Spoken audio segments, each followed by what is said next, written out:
Hi, நான் பாண்டிச்சேரியிலேருந்து பேசுகிறேன். I'm an Indian citizen. I'm a Pondicherry citizen and I'm a native Pondicherrian. So எனக்கு வந்து ரொம்ப டிஸ்டர்ப் பண்ணிகிட்ருக்கிற இந்த 3 மொழி கொள்கை ஆஃப் தி சிபிஎஸ்சி பற்றி நான் பேசணும்னு நினைக்கிறேன். As a parent also I really regret for taking CBSE as a choice of curriculum. Okay, எனக்கு வந்து 4 முக்கியமான கொஷின்ஸ் இருக்குது. I want responsible people to answer this. Number 1, பாண்டிச்சேரிக்கும் தட் இஸ் இந்தியாவுக்கும் ஃப்ரான்ஸ் நாட்டிற்கும் ஒரு ஒப்பந்தம் செய்யப்பட்டிருக்கு. அந்த ஒப்பந்தத்தின்படி பாண்டிச்சேரியில் ஃப்ரெஞ்ச் நீக்கப்படாது அப்படின்ற ஒப்பந்தம். அந்த ஒரு ஹிஸ்டாரிக்கல் ஒப்பந்தத்தின் பேரில் ஒரு மரியாதையும் இந்த சர்க்குலர் கொண்டு வந்தவங்களுக்கு இல்லையா? அப்புறம் ஏன் அதை யாருமே இன்னும் கேள்வி கேட்கல? அது ஒரு question, first question. The second question I have is, why this sudden implementation of this curriculum? ஒரு கரிக்குலம் நல்லதுன்னு நீங்கள் யோசிக்கிறீங்க, பிளான் பண்ணுறீங்க, கொண்டு வரீங்க, ஃபைன், ப்ரூவ் பண்ணுங்க, பேசுங்க, விவாதம் பண்ணுங்க, பிரெயின் ஸ்டார்ம் பண்ணுங்க, ஜஸ்ட் லெட் தட் ஃப்ளோ. குழந்தைங்களுடைய மனநிலைமையை ஆராய்ச்சி பண்ணுங்க. அது உண்மையிலேயே உங்களுக்கு நல்லதுன்னு தோணுச்சுனாக்கா. But why such sudden enforcement, overnight circulars?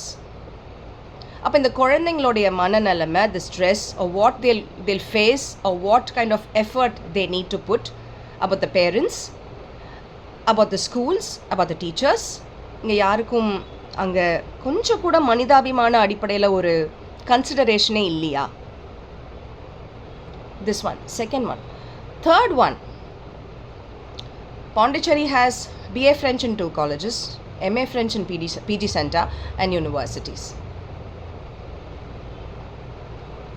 A handful of almost nearly 200 children current bachelor irukanga.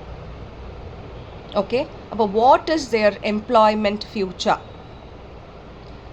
What?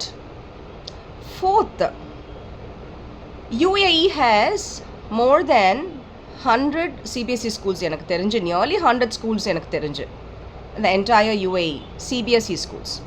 CBSE schools, அங்கே இருக்கிற CBSE schooல்ஸில் French is a second language. அங்கே மட்டும் ஏன் அந்த எக்ஸெம்ஷன் கொடுக்கப்பட்டுச்சு? Why?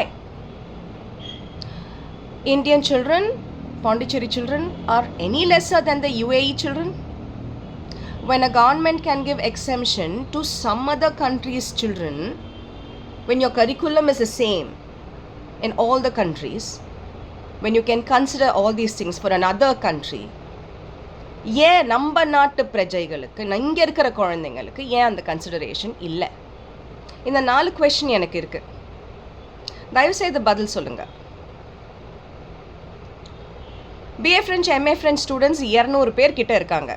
முக்கால்வாசி பேர் ஃப்ரெஞ்ச் டீச்சர்ஸாக ஆகிறவங்க. ஃப்ரெஞ்ச் டீச்சர் அப்படின்ற ஒரு ஆக்குபேஷன் தான், எம்ப்ளாய்மெண்ட் தான் major 60% of the students will take. பெரிய கொஷின் மார்க்காங்க அவங்களுடைய எம்ப்ளாய்மெண்ட்டுக்கு. ஃப்ரெஞ்சு படிக்கிற பிள்ளைங்க இங்கே வந்து செகண்ட் லாங்குவேஜாக ஃப்ரெஞ்ச் படிக்கிற பிள்ளைங்க 1000 பிள்ளைங்களுக்கு அதிகமாக இருக்காங்க. நான் சொல்கிறது ரொம்ப பேசிக் டேட்டா. அவங்களுக்கு சொல்லிக் கொடுக்குற டீச்சர்ஸ் இருக்காங்க, ஃப்ரெஞ்ச் டீச்சர்ஸ். அத்தனை பேருக்கும் வேலை போகுமா? அந்த 1000 பேரும் 2 வருஷம் 3 வருஷம்னு ஃப்ரெஞ்ச் படித்து பப்ளிக் எக்ஸாமுக்கு ஃப்ரெஞ்ச் எழுத போகிறோன்ற மைண்ட் செட்டில் இருப்பாங்களா? இப்போ ஆல் ஆஃப் அ சடன் இல்லை, நாங்கள் சொல்கிற லாங்குவேஜ் தான் நீங்கள் எழுதணும். ஒன்று ஹிந்தி, இல்லை ரீஜனல் லாங்குவேஜஸ். ரீஜனல் லாங்குவேஜஸ், எல்லா ரீஜனல் லாங்குவேஜஸ் டீச்சர்ஸும் எல்லா சிபிஎஸ்சி ஸ்கூல்ஸ்லையும் இல்லையே, என்ன பண்ணுறது? அதோ அப்போ ஹிந்தி இருக்குது. What are you trying to say? What is happening here? ஏன் நம்ம தலைவர்கள், இங்கே இருக்கிற அட்லீஸ்ட் தலைவர்கள் ஆர் இங்கே இருக்கிற பேரண்ட்ஸ்க்கு இந்த சர்க்கிளில் போய் ரீச் ஆச்சா? ஓவர் நைட்டாக என்ன சேஞ்ச் ஆகிட்டுருக்குன்னு தெரியுதா? நம்ம லீவில் இருக்கிறதுனால தெரியலையா? BA French, MA French students, this is your occupation is at stake, your future is at stake. உங்களுக்கு அது புரியலையா? I just don't understand why this is actually a very big consideration. இன்னைக்கு இதை ஓவர் நைட் கொண்டு வராங்க, நாளைக்கு people, this is not a joke. This is not a joke at all.